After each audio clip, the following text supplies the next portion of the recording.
السلام علیکم دوستو، اس وقت جہاں میں کھڑا ہوں یہ ایک سٹریٹ ہے جو کہ مسجد نبوی سے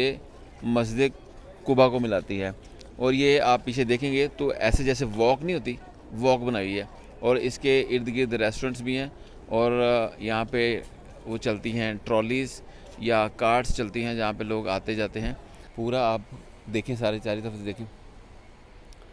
یہ مسجد بعد میں آ کے بڑی کی گئی ہے، اور یہ جو دروازہ ہے یہ کہا جاتا ہے یہاں سے نبی کریم صلی اللہ علیہ وسلم انٹر ہوئے تھے، اور وہ سامنے جو پہلا والا جو جھومر ہے نا،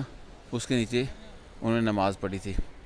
اور یہ اس کا جو فاصلہ سیدھا جو نا وہ ہے تقریباً 3 کلومیٹر۔ تو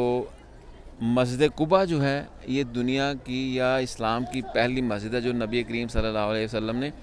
خود بنائی تھی جب انہوں نے مکہ مکرمہ سے ہجرت کر کے مدینہ میں آئے تھے، اور یہاں پہ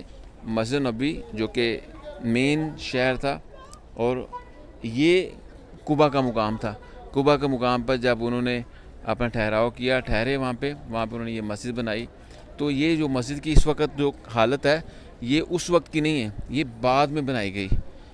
ایکسپینڈ کیا گیا، بڑا کیا گیا، کیونکہ ابھی یہ دنیا کا ایک بہت بڑا مقام رکھتی ہے، ایک بہترین ایسا وینیو ہے جو دنیا سے لوگ آتے ہیں۔ دوستو ایک چیز تو بتانا بھول ہی گیا کہ مسجد قباء میں آپ کو زمزم بھی ملتا ہے، اور مطلب 24 آور آپ کو یہاں پہ زمزم ملے گا پینے کے لیے، اور یہ روزانہ کی بنیاد پہ مکہ سے آتا ہے۔ تو جب آپ آئیں مدینہ منورہ میں تو مسجد قباء کو آپ نے وزٹ ضرور کرنا ہے۔